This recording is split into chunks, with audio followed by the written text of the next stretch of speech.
I'm possibly a minute late, 20 seconds late, don't know. But this wasn't bang on, 16:45. It's a little bit off. But needless to say, if you're watching this on catch up in some way, then it's currently 16:46. So zip on by 14 minutes if you want to get to the start of the row. Look at me, I'm tiny in the bottom corner. Hello me. I don't want to mess around with anything today. I'm just going to leave it as it is. I've had the issue of the dodgy cameras with the glitching off, so I just want to leave it as it is, see what happens. Not that I think anything I do here is going to do anything over there at the height. So in the meantime, it's just tiny little me in the corner. Sound is a little quiet. Oh, is it? Oh, all right. Thank you. Wonder what's going on. I wonder if that's better. Okay, hopefully that's a little bit better. I'll whack it up to. Always a little bit worried about it peaking, but we're in yellow now, so hopefully I will assume no further contact from Andrew means that this is okay. If you are not okay with my sound levels, then please post and tell me something. Right. Otherwise, as long as I'm not distorting and I'm loud enough, then I can say hi. Ah, yes, better. Thank you, sir. Yeah, I wonder why that had reduced. Oh, you know, I mean, just gremlins, things, stuff happens. I actually spent the past hour. I was meant to have done a technique chat with somebody, but they didn't turn up. So I ended up spending the last hour trying to adjust the piezo, is that the right word? Piezo? Little microphone jobbies inside my one of my drums. That's exciting. Hey, there's a dad job for you. Because it wasn't quite triggering properly. I had either my 8-inch tom wasn't triggering properly, or my bass drum, the kick drum, was triggering too much. It's hard life, isn't it? This is me coming back from, I had a band practice earlier on today, see, and so things weren't quite right in the band practice, and so I'm like, oh, okay. So I had time, so I thought I'd mess around with that. Sundays are days for tinkering. Yeah, what was that? Oh, we've got 2 drum keys. Don't know why. I mean, no, I'm sure you either neither care or know anything about the world of drums, but the lugs, the things that you screw down to kind of tighten up the drum heads and things, they've got like a square head to them, so you need just like a drum key, one of these fellas, which you can't quite see because I'm tiny. But yeah, a proper like drum key is needed instead of like a screwdriver or even an Allen key or something. And I just wonder how that came about. Why? I mean, it's quite handy to have, like, it's like a piece of jewellery round. I used to have one that I used to wear around my neck all the time.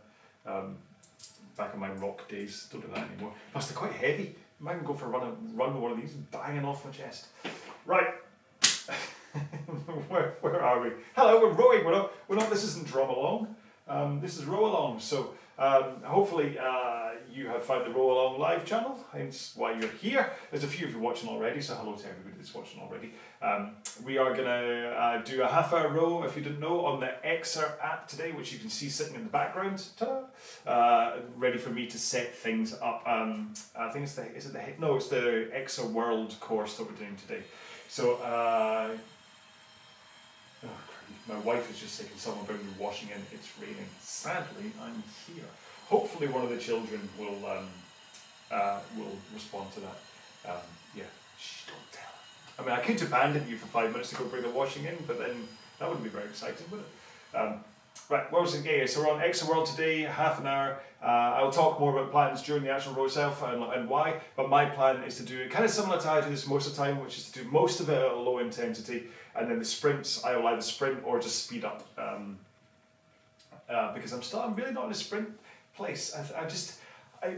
My training is I'm doing so much training right now, but it's all kind of focused on, it was really focused on the high rock stuff, which is then about kind of functional fitness and kind of being able to race for an hour 10-ish.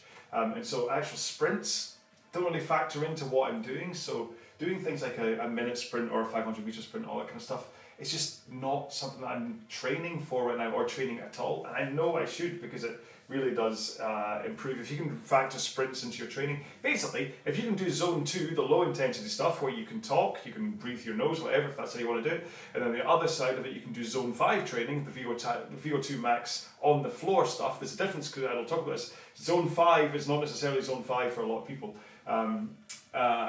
If you can do both ends of the spectrum, then basically you're going to end up perfectly fine and fit and able to row most things, all right? But if you don't do both ends of that, then you can kind of you end up kind of weighed towards the side that you're doing most of. So if you're only ever sprinting, if you only ever go out hard and fast on the machine, then chances are when it comes to doing like a half-hour row or something, you're going to be like done.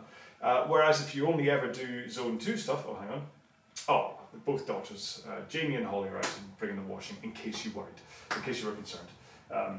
Yeah, so if you only ever do zone 2 low intensity stuff, then basically you train slow to go slow. You're going to be very fit, you're going to have the engine to be able to do the fast stuff, but you're not really going to have the power and whatever to be able to kind of really get up there. And so train both ends. TT says hi there. Hi there, TT. How are you? Anyway, well, should we get my machine set up? I'm on Concept 2 again. I know I said last time round doing the sunset rows, I said I'd be on the RP3 next time round. And then last week I said, oh, I'm not on the RP3, I'll be here next week. And still not, because I still not had a chance to have a proper row on the RP3 to find out how things are. Because I still don't know whether I've broken it after changing the handles, so I need to have a proper row on it. Maybe when I'm done today, yeah, because when I'm done today, I'll then swap out the rowing machine. Normally I swap out where I sit here and bring in the Averon so I can film a couple of Averon videos, but maybe tomorrow I'll quickly swap in, or after this I'll quickly swap in the RP3, do a little bit of kind of training on that, and just gonna go, oh, right, okay, all's good. Right, so I want rower data. Don't like how they say less accurate speed calculation. And I mean, it's the PM5, it's the kind of the God calculation in terms of how people row. Yes, it doesn't have, it's got to go turn my watch on. Oh, there we go. Yeah, yes, there's more accurate in terms of by the time you factor in your weight and as though you're really on the water and things, but I don't know if I'd say less accurate. It's a bit of a not quite the right way to describe it. Okay, Sunset RowAlong is starting in 15 minutes. I hope not. I hope it's 7 minutes. Okay, so if you are watching online, I will try and work out what the delay is between the two. So if I go 620 on here, so 620 there, 622 there. All right, so there's only like a 2 or 3 second delay between what I'm seeing on the Xer app and what I'm then seeing on YouTube. So there's the same guidance as always here, in that, what does Andrew say? Xer split is just a fat tax. True, but then it's a little, yeah. It's not like, because in Zwift, if you add in your proper weight, which you should in Zwift, the cycling app, if you say that you're 90 kilograms, then you get punished when you're going uphill, but when you're going downhill, because you've got that extra mass, you go a little bit faster than if you were like 75 kilograms up, 75 kilograms down. Oh, my sister's got in touch. Oh, my sister just got in touch saying, no. Oh God, everyone's getting in touch. Crikey, I should just put my my messages on screen to read it out. My sister got in touch first to say, right, so we've done, she's gone to the bottom. She said, how are you doing? You look a bit tired in your Insta post from a little while ago. Oh, did I? I didn't think I looked that tired. Tell you what, Pam, hang on. I'm going to say I'm live on YouTube right now. I'll do it in voice. This is very exciting for you guys, isn't it? Hiya! Exclamation mark. I am currently live on YouTube full stop. So it's good to know that I look tired! Exclamation mark. New paragraph. Hopefully it's not tired, comma, probably just old! Exclamation mark. New paragraph. I will message after the row. Full stop. Love you! Exclamation mark. There we go. that was 2 minutes of incredible TV, wasn't it? Yes. It's important. Where we got? I'm gonna have a drink. Go 4 minutes. So low intensity, some sprints. Do some warm ups in the meantime. I'm gonna have a drink.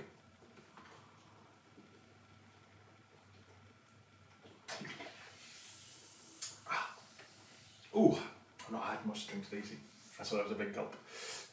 So, basically, my family, as well, my side of my family, we've never really been the kind of like, love you type, whereas Julie's side of the family, Julie, my wife, her side of the family, they're constantly, oh, love you, love you, love you. It's just like, all right, right. Oh, her pants go back again. Whispers, sorry for the interruption. Love you too. Oh. But when Mum died, Pam and I kind of made a pact to kind of, because like we do, obviously she's my sister, I love her. But it's just the kind of thing that we never said, and we kind of said, you know what, we should try, because the very last thing I said to Mum as she was kind of on her deathbed, I was actually, because she was basically, she had a AAA and aorta aneurysm, what's the other one, abdominal, and it burst, and so they basically said it's burst, there's nothing we can do, it's going to be however long until that actually completely goes and she's sadly going to leave you. And so it had gone on for like a couple of days and she still hadn't left us, and so I was just like, right, I'm going to go home, get changed, maybe have a shower, come back in again. And so I laid down, said, right, Mum's going to go home, I'll be back soon. And I just kind of laid down and went, love you, and she went, love you too. And it was the first time in, I'm going to say, let's say it was 2020, so I would have been 45.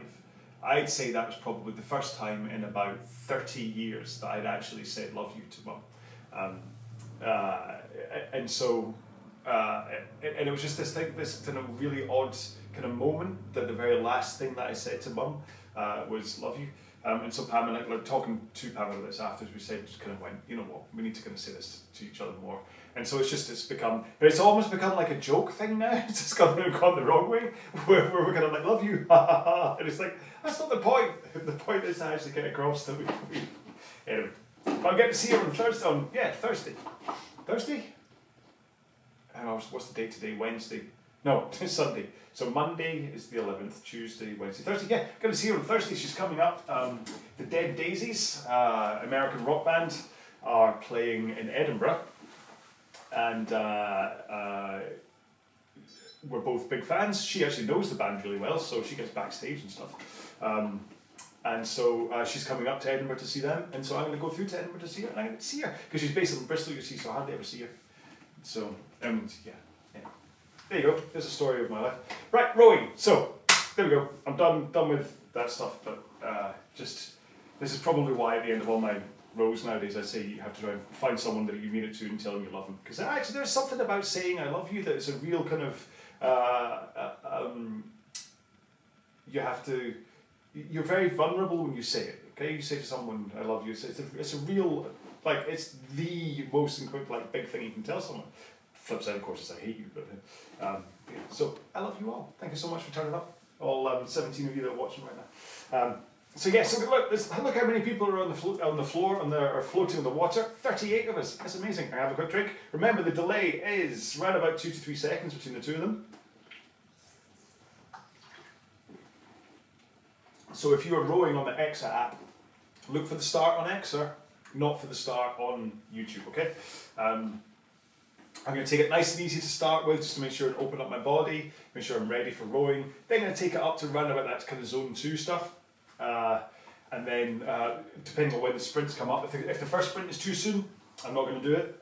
The short ones I'll sprint, the kind of 500-ish ones I'll take up the pace. If you want to follow me, please do. Otherwise, just enjoy the row, listen to my chat, and we'll have a good workout together, all right? So, in 5, 4, 3, 2, 1, let's go. Enjoy. Like I says, enjoy. It's like when you go out for a meal and they deliver your plate in front of you and then they say, enjoy. I wish they'd say something else. Enjoy seems just such a... Even if they said enjoy your meal, I suppose. I don't know. I keep forgetting that these shoes, these Saucony running shoes are really annoying to row in. The heels keep on coming out the heel cups. That's running down also. Maybe I can try and use that as a way to stop me over compressing into the front. So let's see if I can try and see maybe a little bit short of vertical. Oh, okay, bit of a scatterbrain start there. Going to cover 4 different topics. Talking about my heels, easy start, saying hello to it's Thomas Tow, isn't it? Was it Tim? No, it's Tom. Thomas. Andrew Fielding, he passed, or rolling down past us, can't remember, but we saw him. So just spend the first couple of minutes here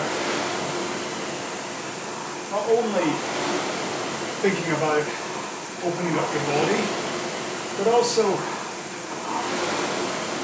what kind of pace you want to row at today.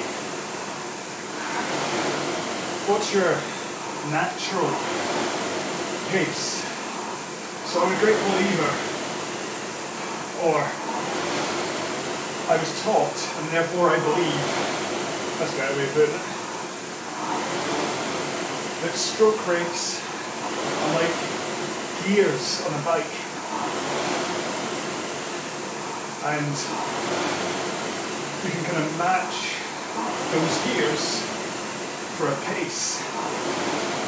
So if you look at it as a 2K plus or minus thing, 20 strokes a minute is 18 seconds slower than your 2K average. And then 22 strokes a minute is 15, 24 is 12, 26 is 9, 28 is 5 seconds slower, 30 is 2, and 32 strokes a minute is 2K pace. So what I mean is that if I just climb on a rowing machine and row like 20 strokes a minute with my eyes closed, the default amount of power that I put into the machine, my natural base intensity at 20 is 2K plus 18. But I know not able to climb, but I'm not sprinting this much too soon.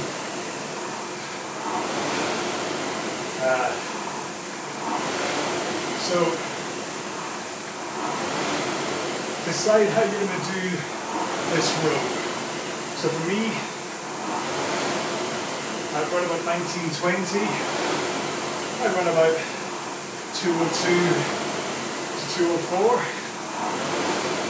And this, for me, is a nice low intensity zone 2 row.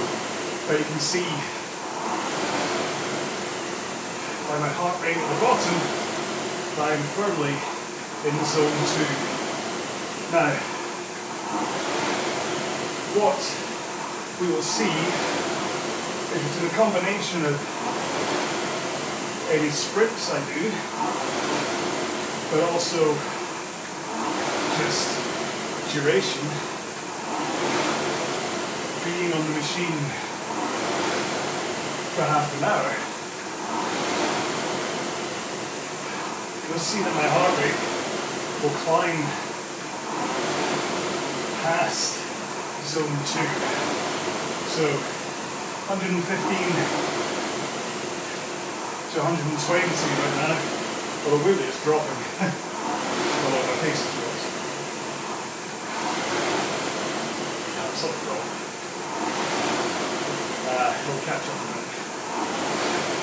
But as we get to, say, 10, 15 minutes into this row, you'll see my heart rate starts to get into zone 3. And that's because, although there's a correlation in terms of intensity at the start of the workout, zone 2 and 2K plus 18 quite soon diverge. So if you're trying to do a low intensity row, you might want to start 2K plus 18, but then as you see your heart rate drift, you need to back off your intensity. But bear in mind that technique plays such a large part in what you're doing, especially when it comes to power versus fitness. There's a, I can't remember what it's called, speed test algorithm where you row a 1 minute piece at 2K with a 5K, and you compare the drop-offs between those two events, because a 1 minute piece, people can easily overpower it, and the people that you see who are all about upper body can row a 1 minute piece really fast, say 120 pace or something, okay?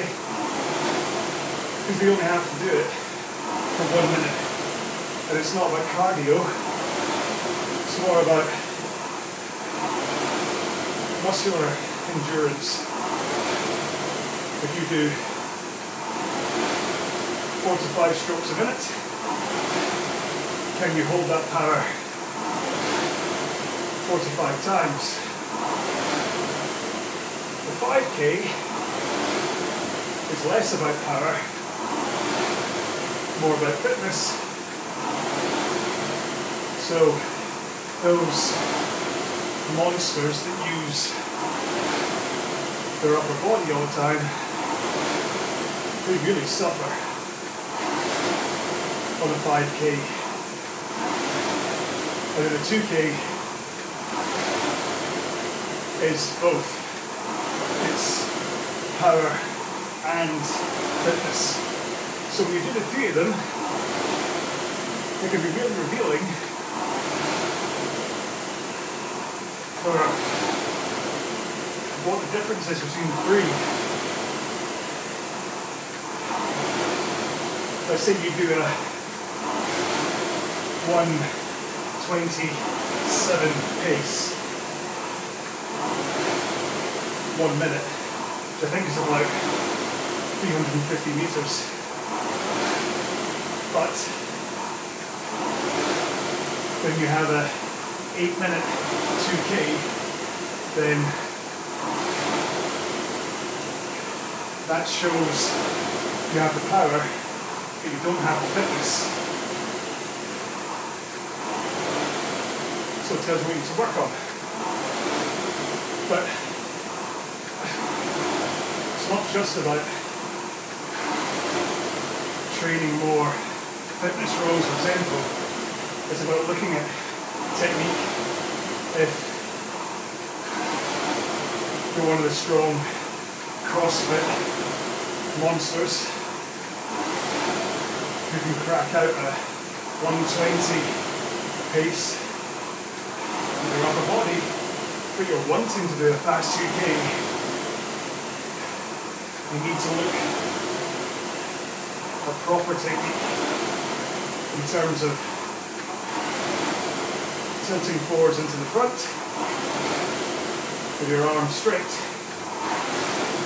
and then pushing the machine away with your feet first and then swinging your back and then pulling your arms rather than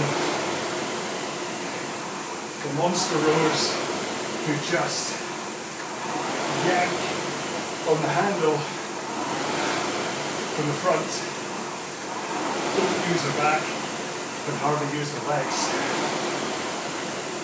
So it's an interesting one to try out. By all means, do the tests, send me your results, and I will try to interpret them for you.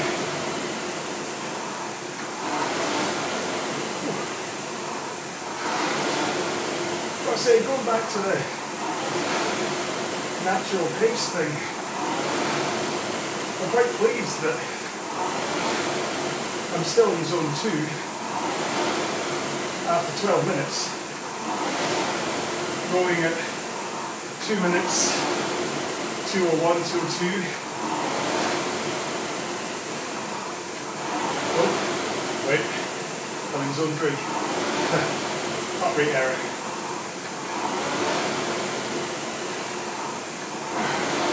But still, at this stroke rate,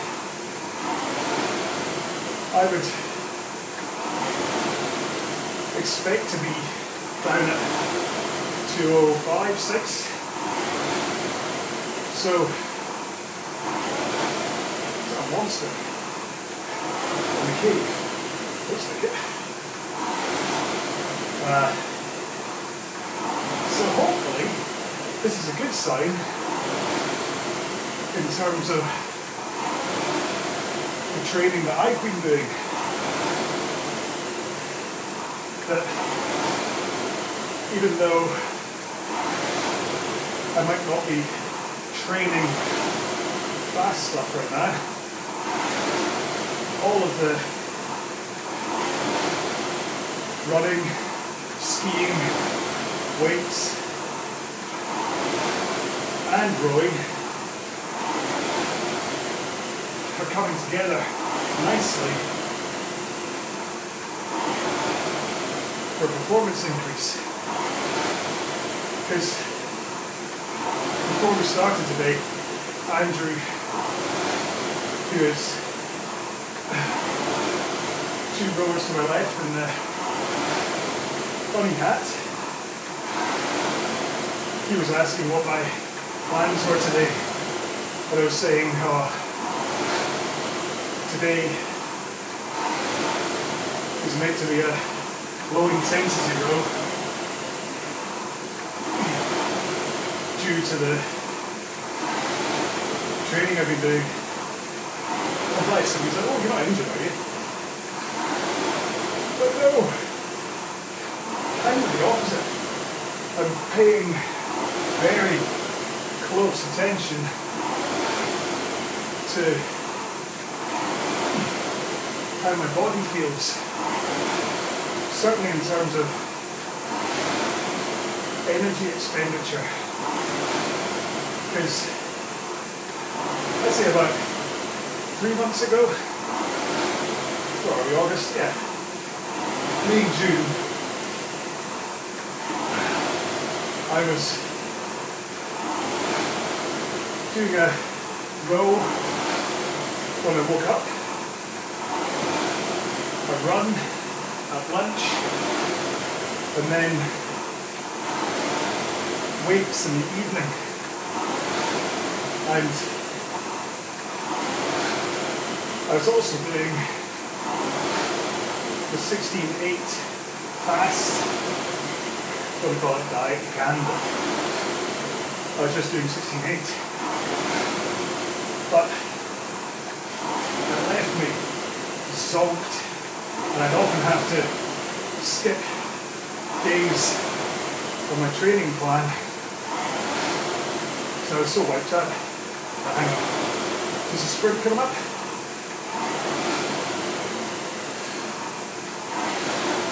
How far? 450. Okay, I'll take it up. One more stroke. So, let's see. I'm not going to look at the monitor. I know I'm at 24 strokes a minute. So I should be 6, 7 seconds faster than before if my natural gearing idea is in place. There we go. 153, 154. So this is without thinking about actual pace. What I'm concentrating on is just a higher stroke rate using technique for efficiency and consistency.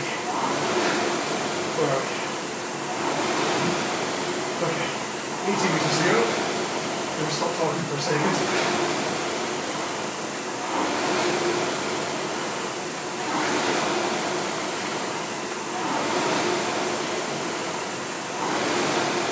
One more. Take a moment.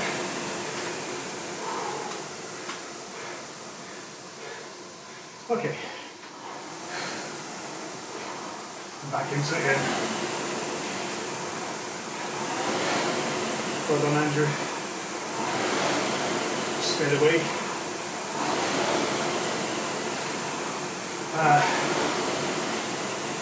So by squeezing in too many training sessions and also not fueling properly,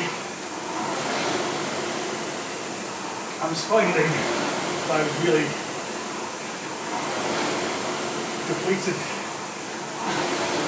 all the time, and it was kind of a combination of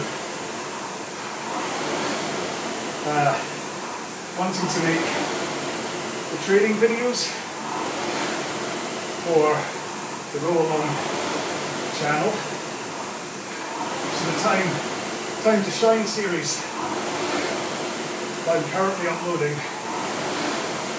That's what I was making during this energy dump period. But it all got too much, and then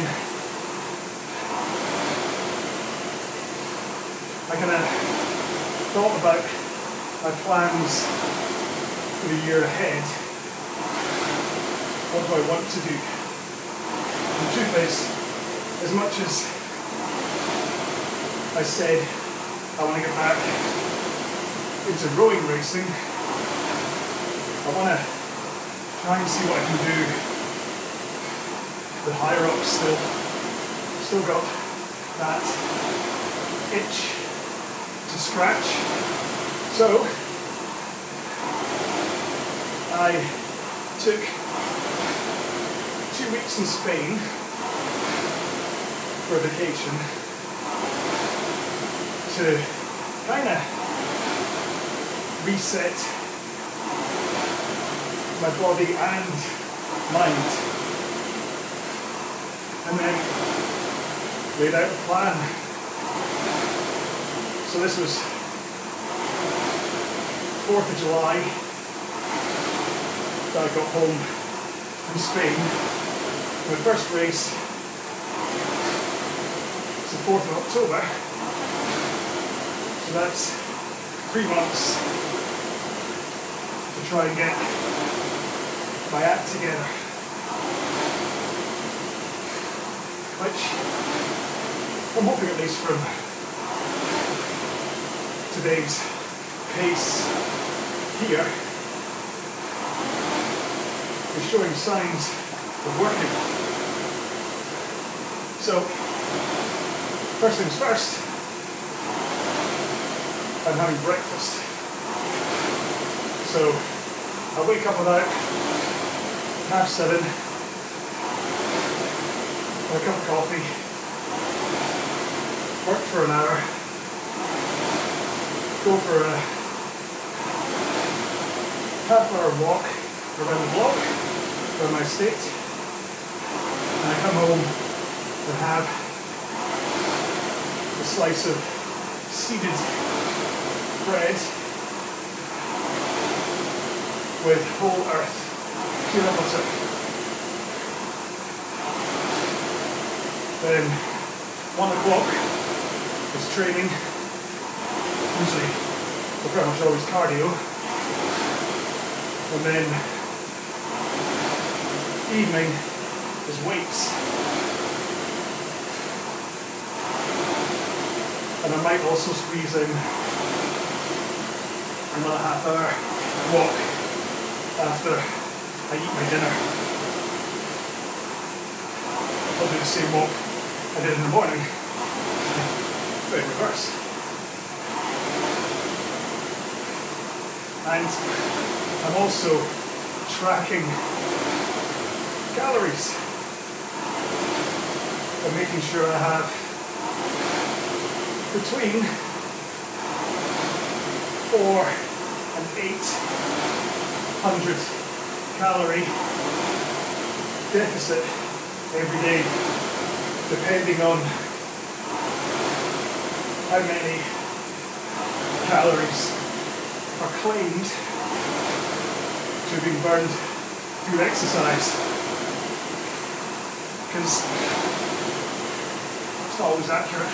Alright, here we go then. Sprint.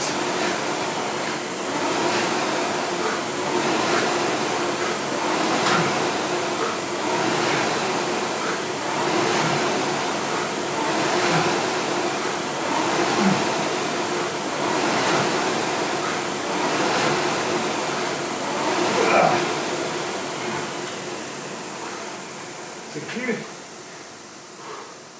just to settle, and then back in again. Alright, what was that? And about 1:38 pace, so about 15 seconds quicker than my 24 strokes per minute pace, but I was up at 34 for most of it, so that explains why it was more than 12 seconds. But you see, what I'm trying to get at is that I'm not thinking about my pace in terms of how hard I'm pushing into the machine, or even pulling to a finish at the back. All I'm thinking about is pushing the legs hard enough to help me get the stroke rate up. And it's not just about the leg drive. It's also that increase of power means you should be hanging off the handle, racing against it with more force. And because you are bracing with more force, your final pull to a finish is slightly stronger. And if you mirror the pull in with the release, so you are in, out, it's the same pace, then when you pull in at the back, please, go at the back, slightly quicker, you release slightly quicker. Because remember, we're not holding the handle against our chest at the finish. You instantly, but smoothly, release it. Hammer comes away. That momentum triggers you to sit up and then tilt forwards over your hips, and then you bend your knees. You can get away with being sloppy with that timing when you're rowing at 19, 20 strokes a minute. But when you try to increase above like 28, if you don't get the handle away quickly and smoothly, you won't keep the rate high. Got another sprint coming up. I hope it gives us more notice this time. Or is it the end of the lap? Ooh.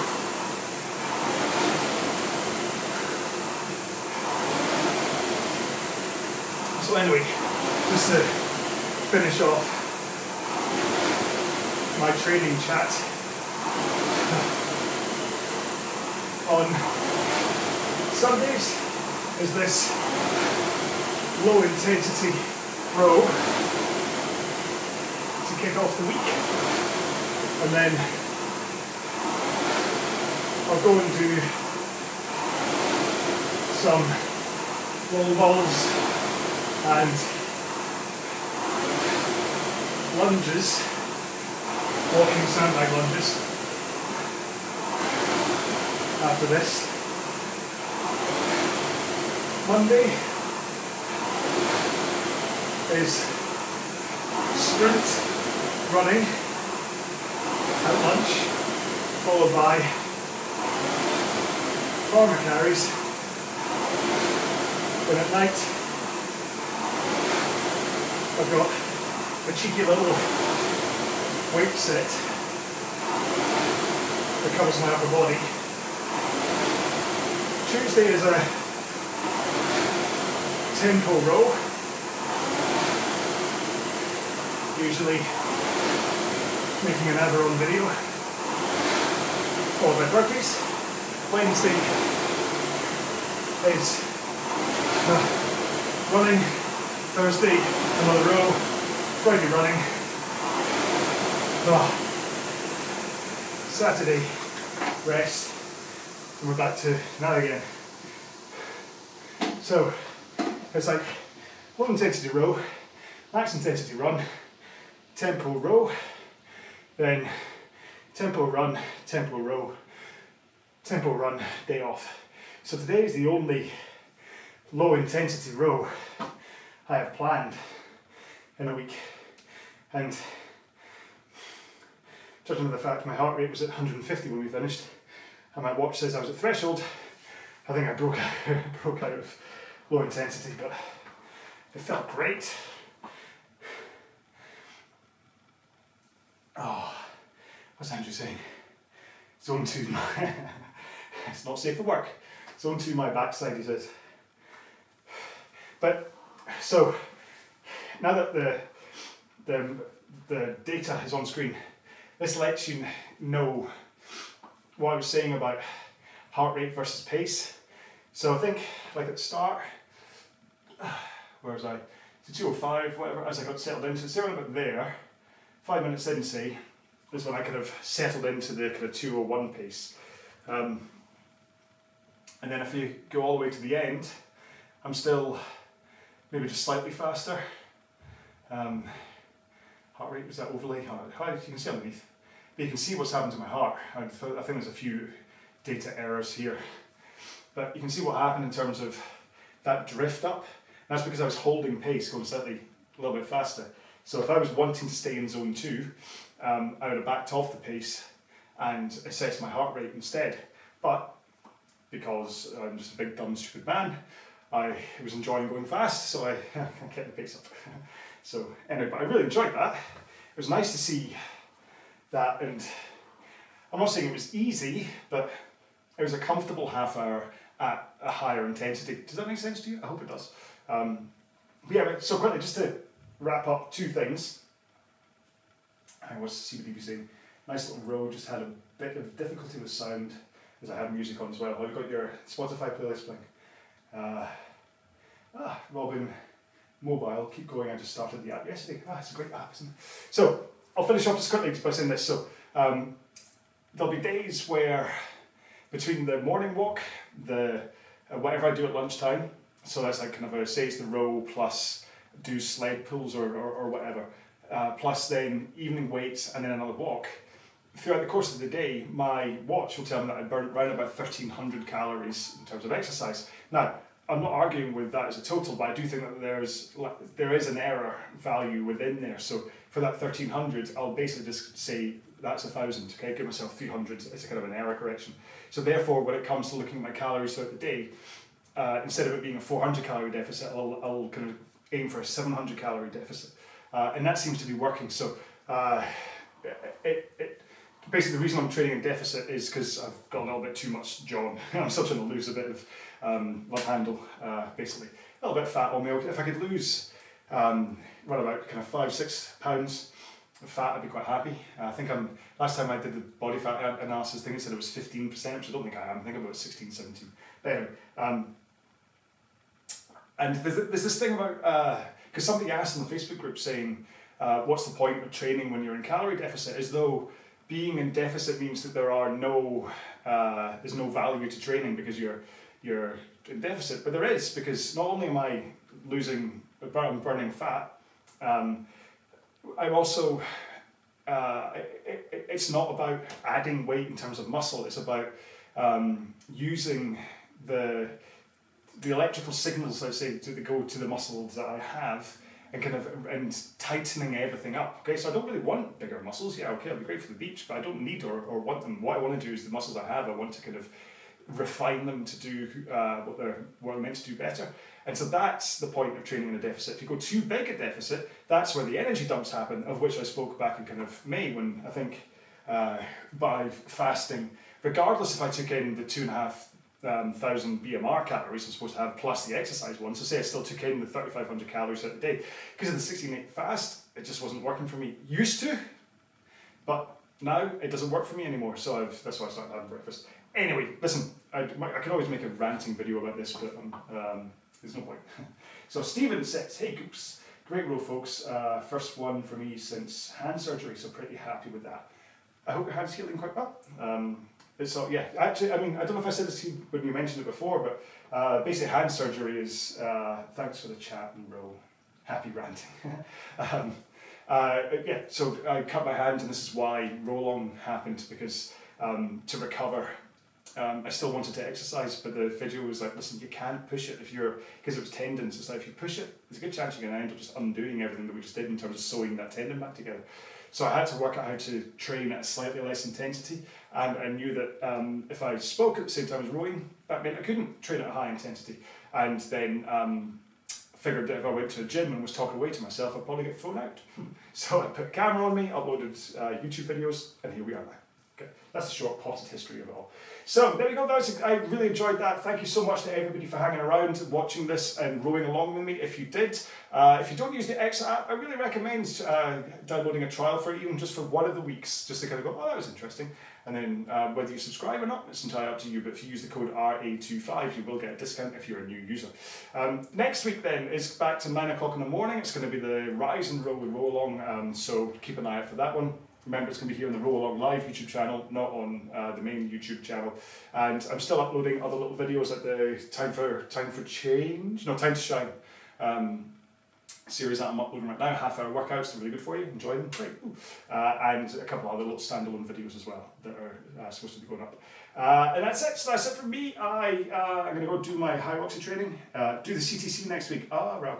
9 o'clock in the morning, Andrew. I don't know if I want to do I? I'll see how I feel, okay? If this is probably a good idea. So the CTC, the Cross Team Challenge, if you didn't know about it, is a thing. You just type in Cross Team Challenge, you'll find it. Join RowAlong, why not? And this month it is to row at 22 strokes a minute on the nose. How far can you go? So I might try and do that next week off the back of this one being kind of quite successful. Even if I can just aim for, basically if I can aim for 158-ish, do it at 22 strokes a minute, I'll be happy. Be happier if I was 155, but let's not push the boat out. So, have a fantastic week. Look after yourselves, make sure and have something to eat, something to drink after today's session. Have a shower, and of course, tell somebody that it means something to, that you love them. Even if it's the cat or the dog or the goldfish, tell them you love them because it means something. I see when I say my little cat Lulu, I've got two cats, Lulu and Isaac. When Lulu's more friendly, so sometimes she'll kind of come and sit on me, and while I'm working, she'll sit in my lap. And I'll just kind of bend down and go, I love you, Lulu. And she'll just look up at me and give me a little nose rub. And so I know she understands me. Julie doesn't. When I tell her that I love her, she doesn't go, rub her nose on me. That'd be disgusting. So, have a great week. I will see you next Sunday morning on the live stream thing. Otherwise, please check out the videos that I have up here. If you've got any questions, if you want to get in touch, say hello or whatever, please get in touch. You can email me at info@rowalong.com, or you can check out the RowAlong Facebook group, or you can. I am on Instagram, but I'm rubbish on there, so. So yeah, look after yourselves, have a great week, and I will see you next time it's time for me to talk nonsense at you, alright? So until then, row well, be well, bye bye.